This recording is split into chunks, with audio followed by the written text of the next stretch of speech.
আমরা বিধানসভার মাননীয় সচিবের কাছে ভারতীয় জনতা পার্টির একাধিক বিধায়ক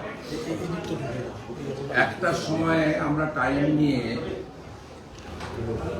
একটার একটু আগে, যেহেতু একটায় বিয়ে কমিটি আছেন বলেছিলেন, একটার একটু আগে আমরা গেছি এবং আমাদের বিরোধী চিফ হুইপ যিনি senior MLA mister Manoj Tikadar, তিনি Bharatiya Janata party insulted, humiliated by some fourth grade চতুর্থ শ্রেণীর কর্মচারী, তার বিরুদ্ধে স্পেসিফিক লিখিত অভিযোগ করা হয়েছে।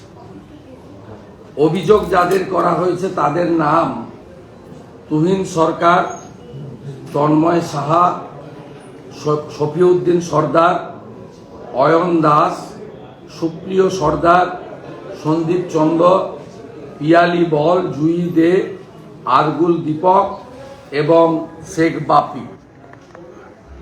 আমরা গতকাল বিকেলে যখন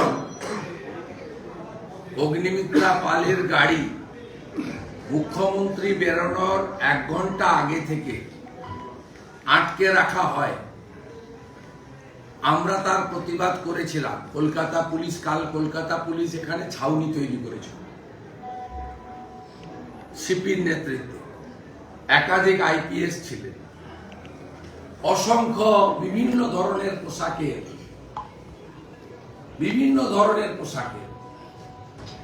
রিবকের টি শার্ট জিন্স গায়ে দেওয়া ছিল। তারা পুলিশ না ক্যাডার সেটাও আমাদের জানা নেই। একটা ছাউনি তৈরি করা হয়েছে বিজেপির, আমরা সংখ্যা অত্যন্ত কম, তাতেই এত ভয়। আমরা প্রতিবাদ করে যখন ব্যাক করে আসছি তখন আমরা দেখলাম আমাদের মহিলা এমএলএ, বিশেষ করে অগ্নিমিত্রা পাল, শিখা চ্যাটার্জি, মালতী রাভা রায়, তাপসী মন্ডল, এদেরকে কার্যত তৃণমূল জিন্দাবাদ, মমতা জিন্দাবাদ করতে করতে এদের পিছন পিছন আসছে। আমরা আবার যখন রবি মাইতি সহ কয়েকজন এমএলএ ঘুরে দাঁড়িয়েছে, সাথে সাথে ওরা পিছিয়েও গেছে এবং তৃণমূলের একজন নেতা আছেন কৃষ্ণ দাস, তার বউ মৌসুমী দাস কাউন্সিলর, তার ভাইও এখানে ঢুকেছে নারায়ণ দাস, তিনি ওদেরকে আর যাওয়া ঠিক হবে না বলে ট্রেনের ভিতরে ঢোকান। আমরা এই লোকগুলোকে চিহ্নিত করেছি। আমরা সচিবকে বলেছি বিধানসভায় এমএলএরা বা এমএলএ সংশ্লিষ্ট কিছু বিষয় হলে আপনি স্পিকারকে দেখান, ঠিক আছে, কিন্তু আপনার এই তথাকথিত নিরাপত্তা রক্ষীর নামে চতুর্থ শ্রেণীর পার্টির ক্যাডারদের যাদের ঢুকিয়েছেন বিমান ব্যানার্জির সৌজন্যে, সেই লোকেদের এখানে গুন্ডামি করার জন্য নামানো হয়েছিল। আমরা সচিবকে বলেছি যে আপনারা একটা অবৈধ গণতান্ত্রিক সিদ্ধান্ত নিয়ে কেন্দ্রীয় নিরাপত্তা রক্ষী বা আমাদের যে পিএসও আছে তাদেরকে ঢুকতে দেন না 2021 সালের সেপ্টেম্বর মাস থেকে। তৃণমূল কংগ্রেসের এমএলএরা পশ্চিমবঙ্গ পুলিশ অর্থাৎ মমতা পুলিশ জোড়া জোড়া পিএসও নিয়ে ক্যাম্পাসের মধ্যে ঢোকেন। আপনি ভারত সরকারের সিআরপিএফ, সিআইএসএফ যারা সীমান্ত থেকে এয়ারপোর্ট রক্ষা করেন, তারা আপনাদের কাছে বহিরাগত শত্রু। আমরা ওটা নিয়ে আপনাদের কাছে লালায়িত নই, উই আর নট ওরিড, কিন্তু আমরা ক্যাম্পাসের মধ্যে যদি কেউ আক্রান্ত হই, কোন মহিলা বিধায়কের শারীরিক নির্যাতন হয়, কোন বিধায়ক যদি খুন হয়ে যায়, তার দায়িত্ব সচিবের ঘাড়ে বর্তায়। কারণ সচিব পোস্টিং কলেজিয়াম কলকাতা হাইকোর্ট থেকে পোস্টিং করা, জুডিশিয়ারি থেকে আসে। এটা চোর মমতার পোস্টিং করা নয়। স্বাভাবিকভাবে আমরা এই গুন্ডাদের চিহ্নিত করেছি। মনোজ টিগ্গাজির রিটিন কমপ্লেন, আমাদের স্টিল কালার ছবি, সঙ্গে সিডি, প্রামাণ্য সিডি আমরা দিয়েছি এবং আমরা বলেছি উই ওয়ান্ট জাস্টিস। আমরা আগামীকাল যদি জাস্টিস না দিতে পারেন আমরা সচিবের বিরুদ্ধে গ্রেটার বৃহত্তর আন্দোলনে যাব। আজকে হাউস শেষ হওয়ার পরে আমাদের মহিলা বিধায়করা হেয়ার স্ট্রিট থানাতে গিয়ে এদের বিরুদ্ধে কমপ্লেন করবে, এফআইআর হবে না আমরা জানি।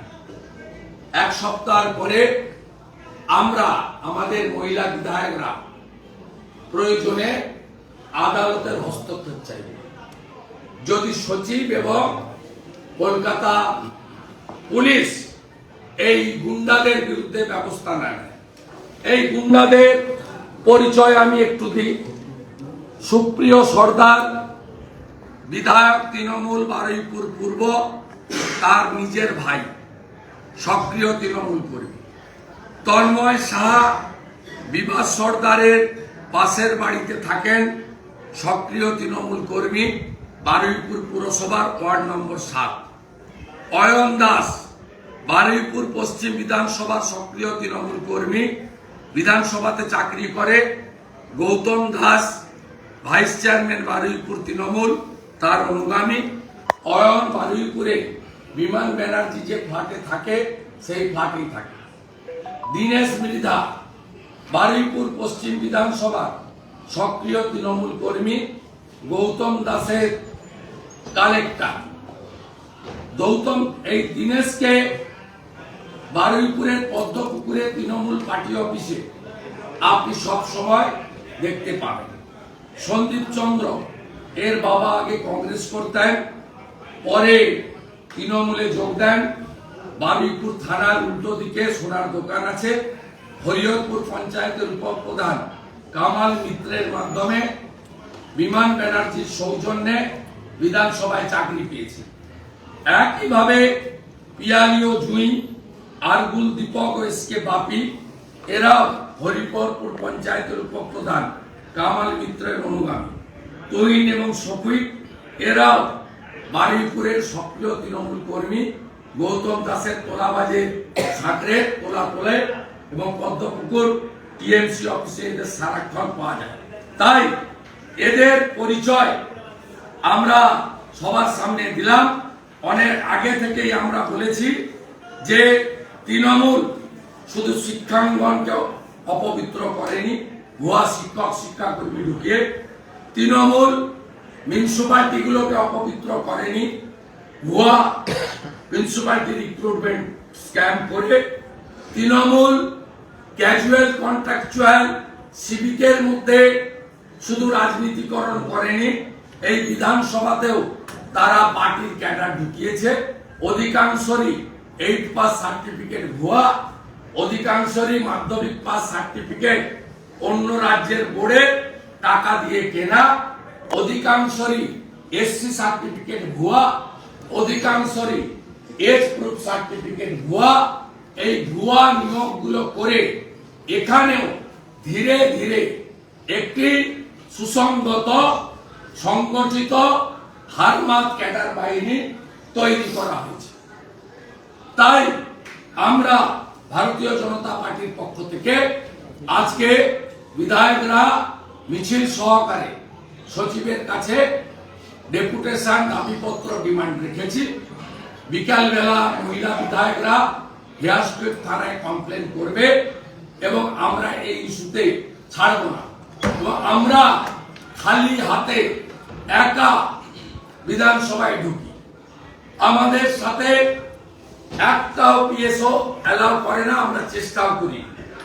কারণ এদের অ্যাটিটিউড সিবিআই বিএসএফ এর এগেইনস্টে, সিআরপিএফ এর এগেনস্টে, সিআইএসএফ এর এগেনস্টে, আর্মির এগেনস্টে, ইডির এগেনস্টে, সিবিআই এর এগেনস্টে, ইনকাম ট্যাক্সের এগেনস্টে আমরা সব জানি।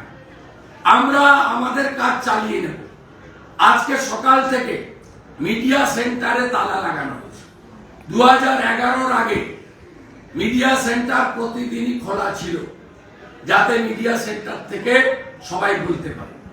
11-র পরে সূর্যবাবু ঘন ঘন প্রেস করছিলেন বলে 12 সাল থেকে এই স্পিকার নিয়ম করেন বিধানসভার সেশন ছাড়া কেউ মিডিয়া সেন্টার ইউজ করতে পারবে না।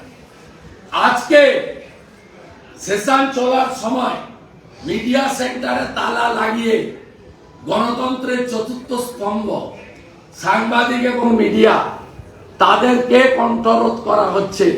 গণতন্ত্রের পীঠস্থানে এই অগণতান্ত্রিক স্বৈরাচারী কাজ প্রমাণ করে যে এরা উত্তর কোরিয়ার শাসকের থেকেও ভয়ঙ্কর এবং সংকীর্ণ মানসিকতায় ভুগছেন। মিডিয়া অসুবিধার সামনে পড়বে, আমাদের কোনো অসুবিধা হবে না। আমরা রুমে বসে ফেসবুক লাইভ করব আমার মোবাইল থেকে, আপনারা লিংক নিয়ে নেবেন মনে করলে।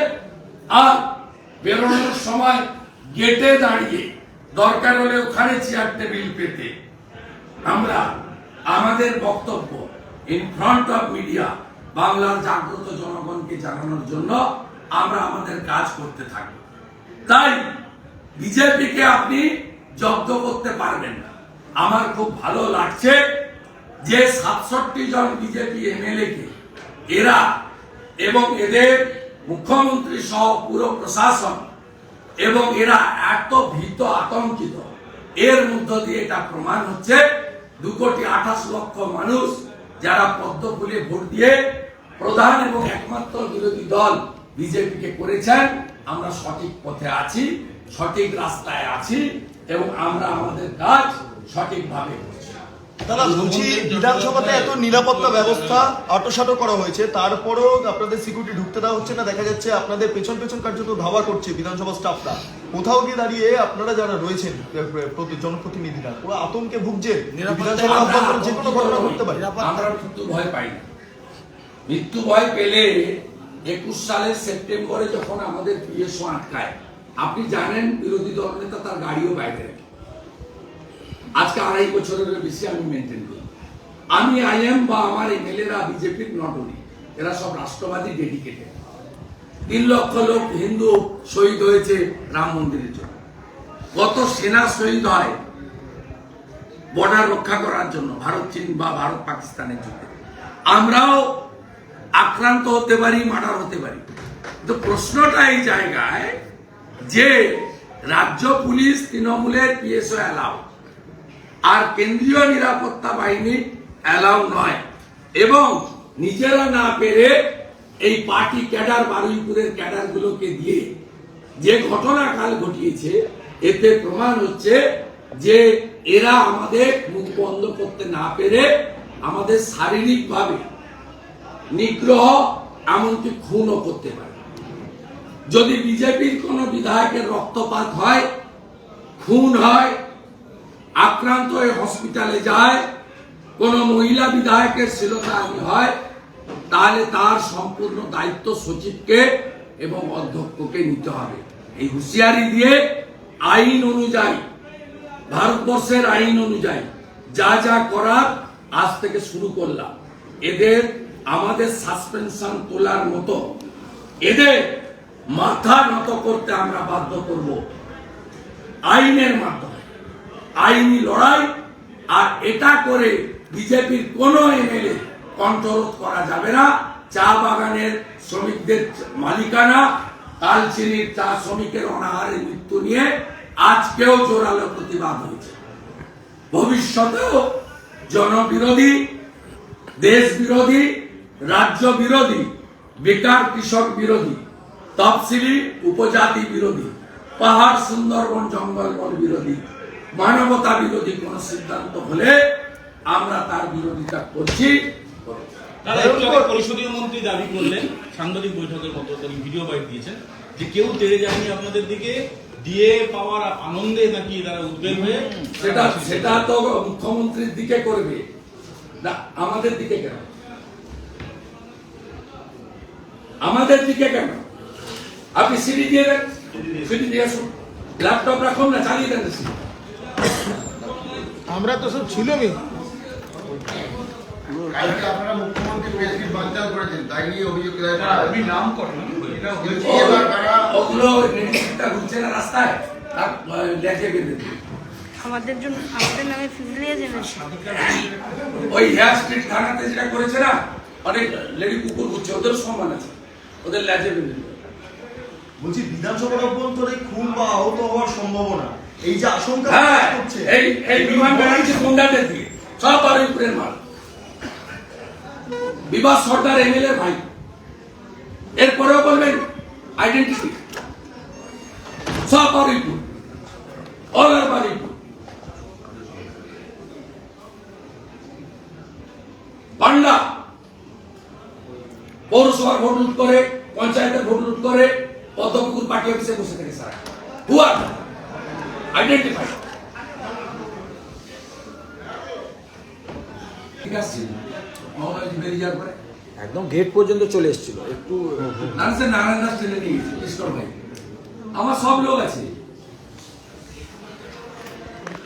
আমার সব লোক আছে। বিধানসভায় এর আগে আপনারা আক্রান্ত হয়েছেন কক্ষের অভ্যন্তরে, এবার বাইরে এভাবে আপনাদের ধাওয়া করা হচ্ছে। জনস্টিকার ভেঙেছে, দিল্লি এমসি চিকিৎসা হয়েছে, নরহরি মাহাতোকে ফেলে মেরেছে, সুশীল বর্মনের চশমা ভেঙেছে।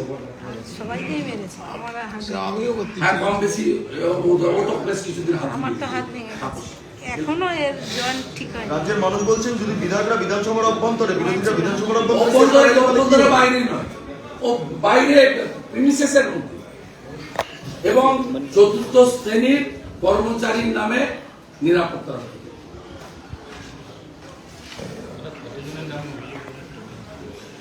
আমরা এফআইআর করলেই সেম না 10 জন। আর পুলিশ যদি এফআইআর না নেয় তাহলে কি হবে? পুলিশ যদি এফআইআর না নেয়, ওই জিডি করবো, করার পরে তাপসী মন্ডল হাইকোর্ট চলে যাবে, পুলিশ ইনঅ্যাকশন।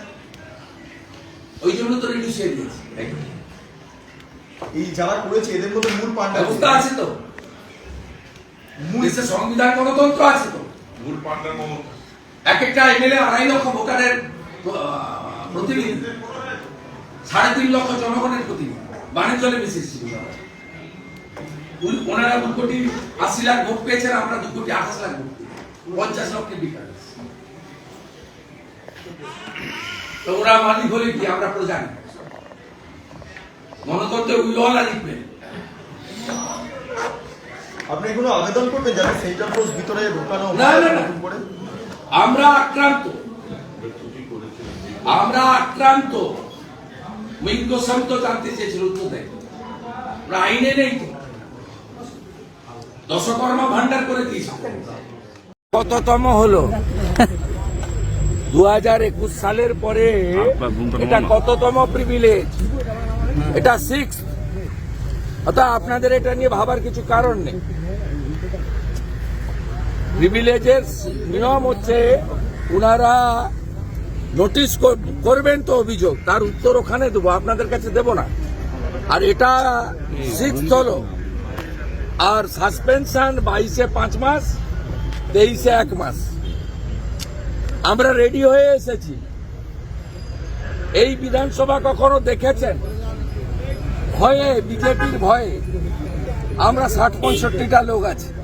আমাদের ভয়ে আপনার মিডিয়া সেন্টারে তালা লাগিয়েছে। আপনাদের কখন টকশো হবে? গণতন্ত্রের চতুর্থ স্তম্ভ মিডিয়াকে যেভাবে গলা টিপে ধরেছে, এখানকার বিধানসভার পরিচালকরা with the help of Calcutta police, Mamata police, এটা নিয়ে টকশো কবে হবে আমি জানতে চাই। আপনার ডেমোক্রেসির কনস্টিটিউশনের 4th পিলার হচ্ছে মিডিয়া। সেই মিডিয়ার বিধানসভার অবস্থা দেখুন। তো এতে আমাদের কোনো ক্ষতি হবে না। আমরা রুমে বসে ফেসবুক লাইভ করব, লিংক নিয়ে নেবেন। No need media centre. আর বেরোনোর সময় গেটে দাঁড়িয়ে করব, বুঝেছেন? তা আমাদের কোনো অসুবিধা হবে না, আপনাদের অসুবিধা হবে। আর এটা 6th privilege against leader of opposition. আমি যে খুব ভালো কাজ করছি এই সার্টিফিকেটটা চোর মমতা দিচ্ছে। পশ্চিমবাংলার জনগণ বুঝতে পারছে যে ঠিক লোকেদেরকে, ঠিক পার্টিকে প্রধান বিরোধী দল করেছে, একেবারে কিভাবে পিন ফুটাতে হয় ফুটিয়ে যাচ্ছে। গতকাল যখন আপনি তার খুলে দিয়েছেন আপনারা, অভিযোগ মুখ্যমন্ত্রী ওটা একটা পাগল উন্মাদ। উনি আমাদের লালবাজারে অভিযোগ করেছে তৃণমূল কংগ্রেস। ওগুলো ফালতু, ও কাগজ ষড়যন্ত্র করা হয়েছে। এই হেয়ার স্ট্রিপ থানায় এর আগেও করেছে, আবারও করেছে, ভবিষ্যতেও করবে। করতে থাকুন, কানতে থাকুন, আমরা আমাদের কাজ করব এবং আমরা আপনাকে প্রাক্তন করব এবং আপনাকে রাজনৈতিক বিশ্রাম নিতে হবে, সে ব্যবস্থা আমরা করব। আজকের ইস্যুটা আপনারা জানেন, চা বাগানের issue, it's a very important issue. গত পরশুদিন কালচিনিতে অনাহারে একজন মারা গেছে। চা বাগানের ইস্যু এবং গতকালের বাজেটেও চা বাগান নিয়ে যে কমিটমেন্ট করা হয়েছে, এই কমিটমেন্টের সঙ্গে চা বাগানের শ্রমিক এবং আমরা কেউ একমত নই। চা বাগানের যে জমি আছে, এই জমির মালিকানা চায় চা শ্রমিকরা। এর আগে ওদের হাউসিংগুলো মেনটেনেন্স অপারেশন করতো চা বাগানের মালিকরা, এখন নিজেদেরকে করতে হবে। আর এই যে 1,20,000 টাকা ভোটের আগে কয়েক হাজার চা শ্রমিক বাগানের শ্রমিককে দেওয়া হচ্ছে, এই টাকাটা 18/12/2023 লেবার ওয়েলফেয়ার বোর্ড থেকে চোর মমতা 250 কোটি টাকা ট্রান্সফার করেছে। আমাদের কাছে সব তথ্য আছে, এটাও ফাইন্যান্সিয়াল ইরেগুলারিটি। কিন্তু আমরা বলেছি যত টাকা দিবে নিন, ভোটে এদেরকে চুবান এবং আমরা যেদিন ক্ষমতায় আসব 1 মাসের মধ্যে চা শ্রমিকদেরকে মালিকানা দিয়ে দিব, নো পাট্টা, নো রেন্ট। সন্দেশখালী পরিস্থিতি এখনো পর্যন্ত উত্তপ্ত। আন্দোলনকারীদের মধ্যে একাধিক ধারায় অভিযোগ দায়ের করা হয়েছে। গতকালও একজন সৈকত দাসকে গ্রেপ্তার করেছে। 111 জনের নামে মামলা হয়েছে। বিজেপির 3 জন মন্ডল সভাপতি আছে। আমরা ফুল লিগ্যাল প্রোটেকশন দেব। গ্রামবাসীদের গ্রামে থাকতে বলেছি আমরা এবং সংগঠিত হতে বলেছি। আবার হুইসেল বাজবে, আবার জয় শ্রীরাম।